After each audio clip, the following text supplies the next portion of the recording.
A paz do Senhor para todos. A nossa lição de hoje é a lição de número 13 do quarto trimestre do ano de 2024, que tem por título: As promessas de Deus são infalíveis. As promessas de Deus jamais falham, porque o nosso Deus, ele nunca falha. É um Deus perfeito que cumpre tudo que promete. Tudo que prometeu para você vai se cumprir, porque Deus é um Deus que cumpre, é um Deus que nunca falha em suas promessas. O texto áureo que se encontra em Números 23:19 nos diz: Deus não é homem para que minta, nem filho de homem para que se arrependa. Porventura diria ele e não o faria? Ou falaria e não o confirmaria? Deus é Deus. Tudo que ele prometeu, ele cumpre. Se ainda não cumpriu na sua vida, é porque ainda não chegou a sua hora. Basta esperar com fé que o que Deus te prometeu vai se cumprir. A verdade prática: as promessas de Deus são infalíveis, porque Deus e sua palavra sempre cumprem um propósito. Deus, ele tem propósito em tudo. Nada acontece fora da hora de Deus. Tudo, uma folha que cai da árvore, é porque Deus permitiu que ela caísse. Tudo está no controle das mãos de Deus. Nós precisamos ter fé, ter esperança, ter confiança no nosso Deus, porque Ele está contigo, Ele está comigo, Ele está conosco para nos ajudar, nos dar vitória, porque Ele é um Pai maravilhoso, um Pai amoroso, que cuida bem dos seus filhos. A Bíblia revela atributos exclusivos de Deus, que somente Deus possui esses atributos, que é a onipotência. Nas mãos de Deus está todo o poder. A onipresença. Deus está presente em todos os lugares ao mesmo tempo. A onisciência. Deus, ele sabe o passado, o presente e o futuro. Deus, ele já sabe tudo o que vai acontecer na minha vida, na sua vida, amanhã, daqui um mês, daqui um ano. Coisas que o homem não sabe, Deus sabe, porque isso é um atributo de Deus. Somente Ele é onisciente, é onipresente e onipotente. Deus é Deus. Por isso, Deus não falha em suas santas promessas. Tanto no Antigo Testamento quanto no Novo Testamento, tudo que Deus prometeu se cumpriu. E o que prometeu que ainda não foi cumprido é porque não chegou a hora. Por exemplo, a vinda do nosso Senhor Jesus para buscar a sua igreja. Ainda não chegou o momento, mas vai se cumprir porque é promessa de Deus. Buscar a sua igreja, nos levar para morar no céu, onde a nossa morada já está preparada. E para alcançar essa bênção, essa vitória, é preciso permanecer fiel à sua santa palavra. Ser obediente, fiel ao nosso Deus. Não nos deixar levar por coisinhas mundanas, né? Sair da presença do Senhor. Porque quem sai da presença do Senhor só tem derrota. Deus é maravilhoso. O salmista faz o contraste entre Deus e sua criação. Um dia, o que há na criação, um dia passará, envelhecerá e mudará. Mas o nosso Criador, ele vai permanecer para sempre como está. A criatura de Deus, tudo que ele fez, criou, um dia vai passar, vai envelhecer, vai mudar. Porém, o nosso Deus, ele permanecerá para sempre como está. Ele não muda, ele não envelhece.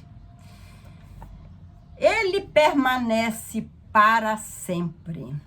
A imutabilidade de Deus revela que ele é infalível. Por isso que na Bíblia não há uma só referência que mostra que Deus falhou em seus planos.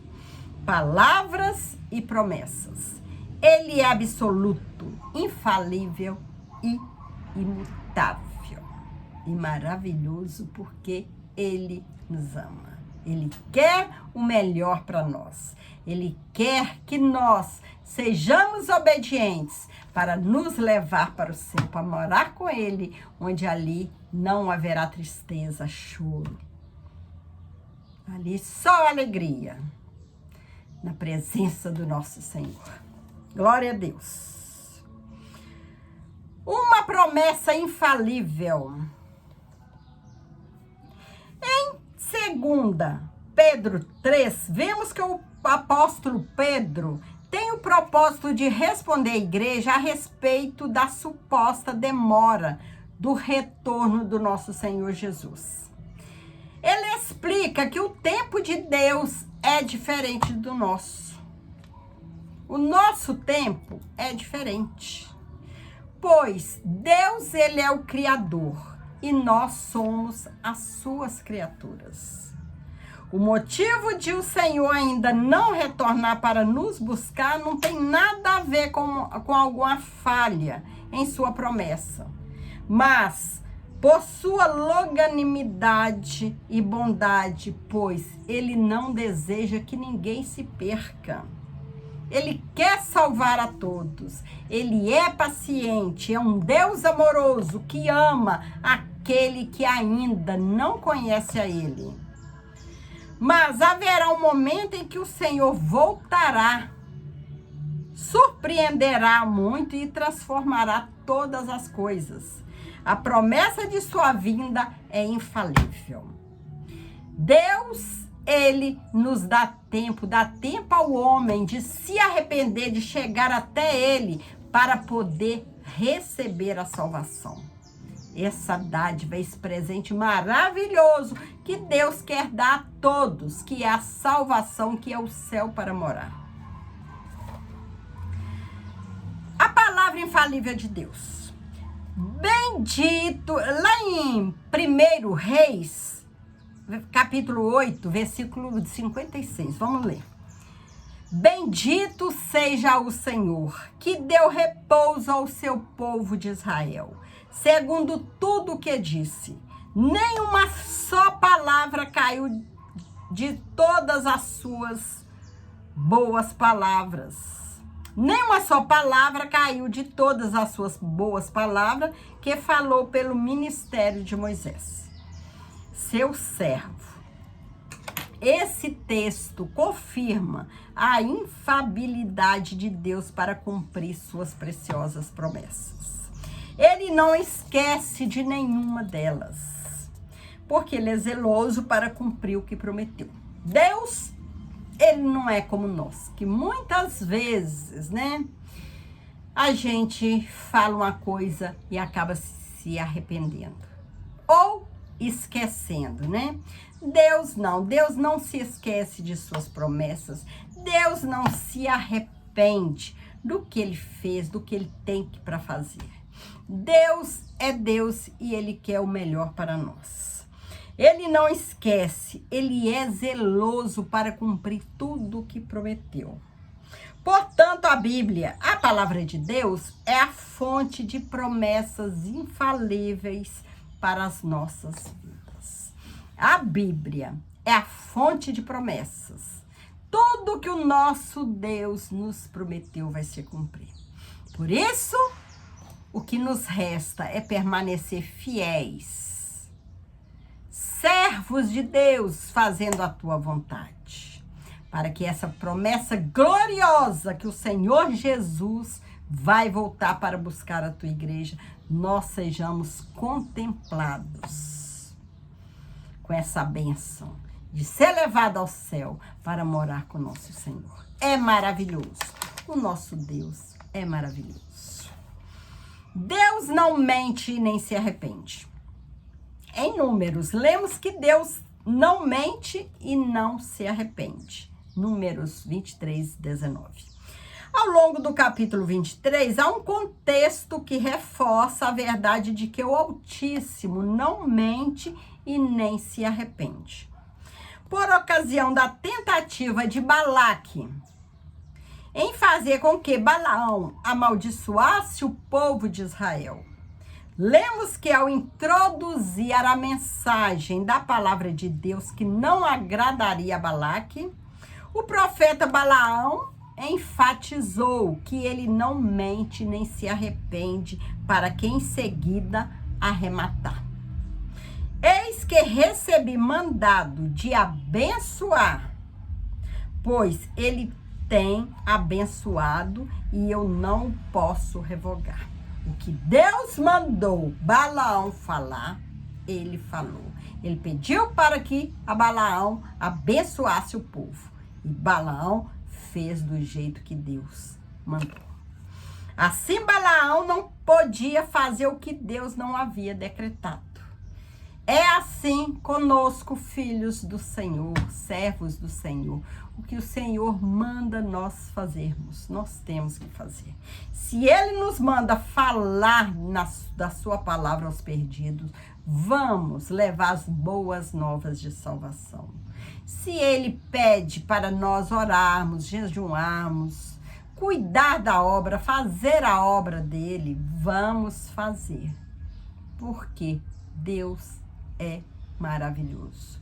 Deus, Ele quer que nós o ajudamos em sua obra.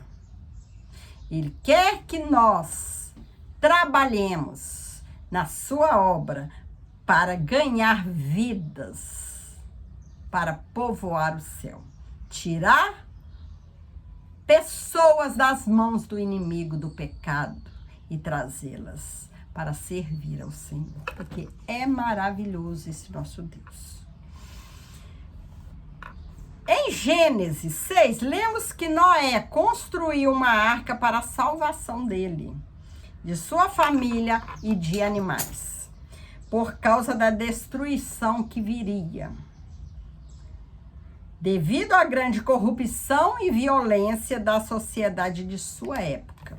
Entretanto, esse mesmo texto diz que Deus havia se arrependido de ter feito o ser humano, pois pesou-lhe o coração ao contemplar o caminho de corrupção e violência que a humanidade decidiu trilhar. Assim poderíamos nos perguntar, afinal de contas, Deus se arrependeu? É uma aparente contradição. Em Números, lemos que Deus não se arrepende. Números 23, 19.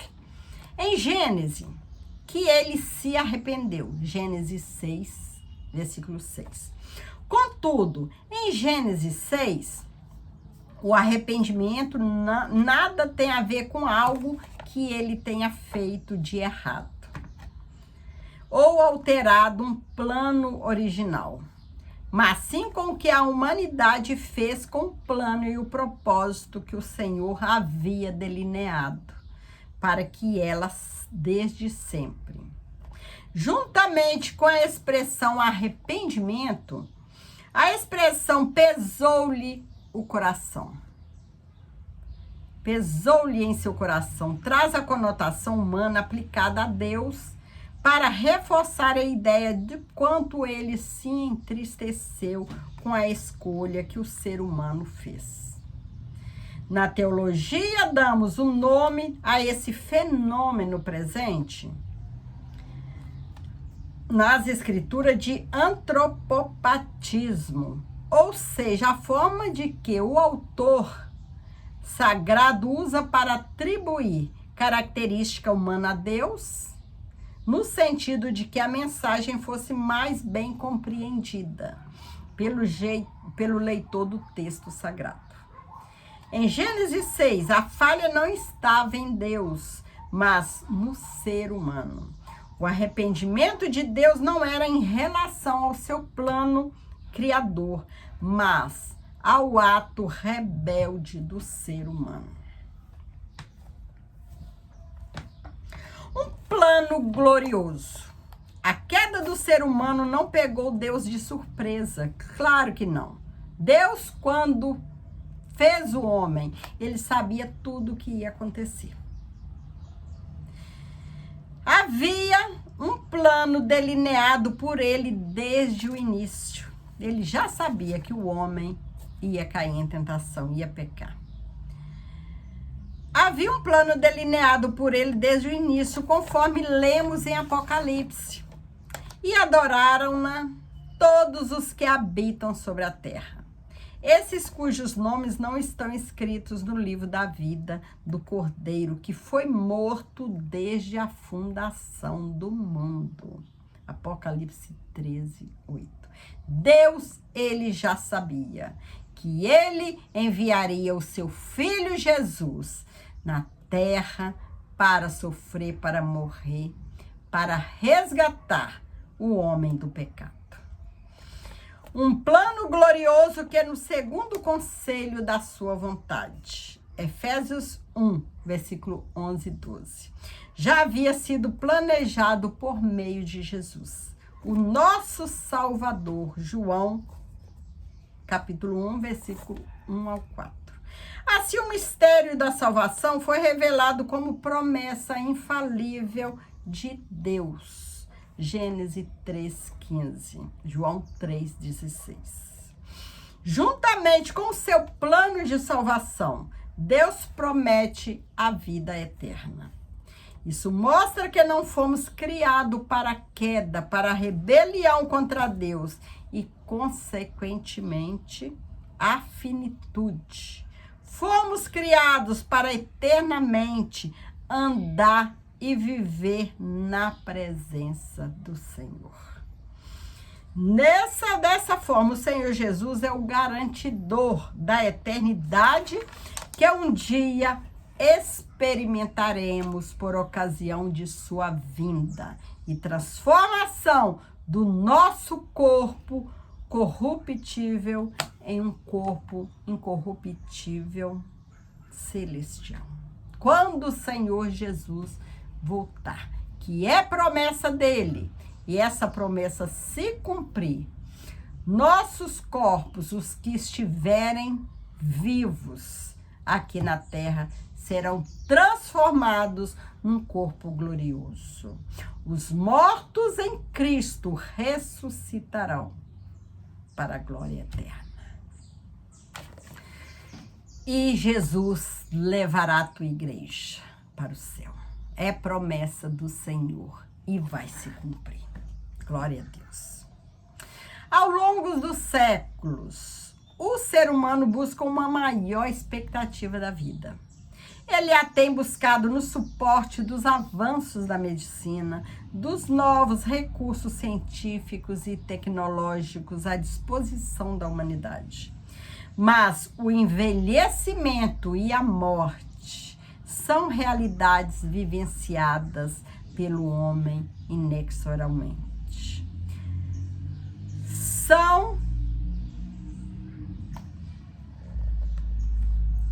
O envelhecimento e a morte são realidades, né?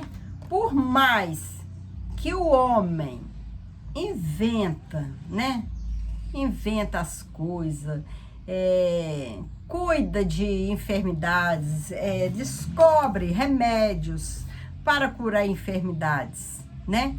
Uma coisa que o homem não pode fazer, né? Que tem que viver essa realidade é a velhice e a morte. São coisas, são realidades, né? Que o homem vai vivenciar e não tem como, né? Trabalhar contra. É igual ao envelhecimento, né? Há maneiras, né, de rejuvenescer o rosto, né? Se o cabelo está ficando grisalho, a tinta que a gente pode passar, né?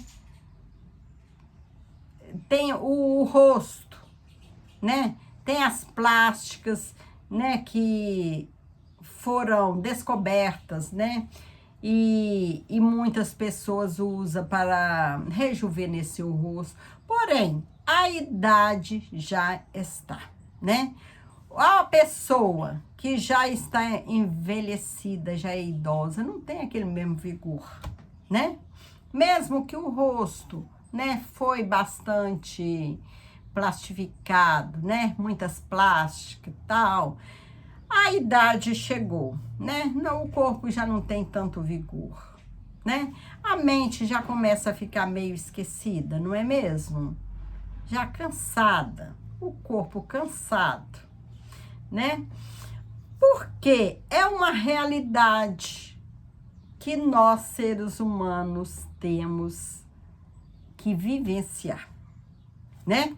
Porém, Deus, ele não muda. O mesmo Deus do passado, ele continua o mesmo Deus de hoje. Ele não envelhece, ele não muda. A sua criatura muda, envelhece, morre. Porém, Deus, ele é imutável. Ele não muda. Glória a Deus por isso.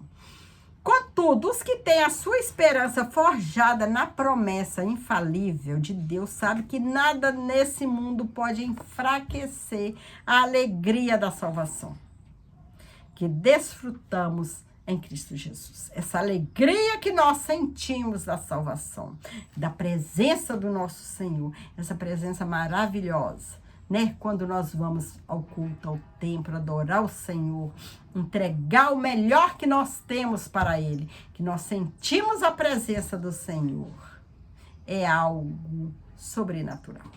É algo que nós conseguimos somente em Deus. E que a gente não compreende, né? Tanta alegria. Mas essa alegria é a alegria da salvação que o Senhor nos deu. A paz e a presença dele. Compreendemos que a vida é um dom de Deus e que, por isso, de maneira grata e alegre, tornamos a caminhada com Deus, tomamos a caminhada com Deus até chegar o dia em que o conheceremos como ele nos conhece. E essa caminhada, ela vai seguir até a hora que o Senhor Jesus nos chamar. Ou então, quando o Senhor Jesus voltar para buscar a sua igreja, né? De uma dessas duas, né? Ou o Senhor nos chama, ou o Senhor vem nos buscar. É maravilhoso poder servir ao nosso Senhor. E nós precisamos ter forças, né? Buscar força no Senhor para continuar essa caminhada. Porque o inimigo, ele quer nos tragar, ele quer nos passar uma rasteira para nos fazer sair da presença do Senhor. Mas nós temos que ser vigilantes, orar sem cessar, buscar a presença do Senhor, né? Para que ele nos dê força para permanecer. Glória a Deus. Chegamos à conclusão da lição de hoje, da lição desse trimestre, do 4º trimestre desse ano. Chegamos ao final da lição de 2024. Que o Senhor nos proporcionou essa vitória de chegar no final dessa lição. Chegando ao final de 2024, para a honra e glória do Senhor. Onde nós aprendemos nesse trimestre, nesse 4º trimestre, sobre as promessas de Deus. E que essas promessas nós possamos nunca esquecer. Achar que o Senhor está demorando. Mas o tempo de Deus não é o nosso tempo. Se ainda a promessa não se cumpriu em sua vida, é porque ainda não chegou o momento. É porque você ainda não está preparado para receber essa vitória.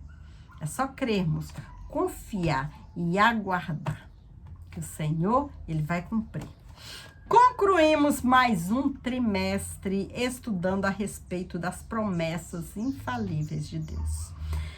Temos a oportunidade de renovar a nossa esperança no Senhor, sabendo que podemos fazer a nossa caminhada com Cristo de maneira confiante e segura, pois o nosso Deus é fiel para cumprir as suas infalíveis promessas. Confiemos em Deus e na força do seu poder. Não podemos perder essa confiança, perder a fé no nosso Senhor, perder a esperança de chegar ao céu. As moradas eternas que o Senhor já preparou para nós. Que o Senhor continue abençoando a sua vida, abençoando a sua família, dando força para você prosseguir nessa caminhada. Porque a vitória já está logo ali. A vitória que nós almejamos, né? Morar com o nosso Senhor, que o nosso Senhor já está voltando. Fique com Jesus e que Jesus te abençoe, abençoe a sua família. Vamos continuar nesse propósito de servir ao Senhor para chegar ao céu. Vamos continuar firmes e obedientes. Fique com Jesus. Deus te abençoe. Amém.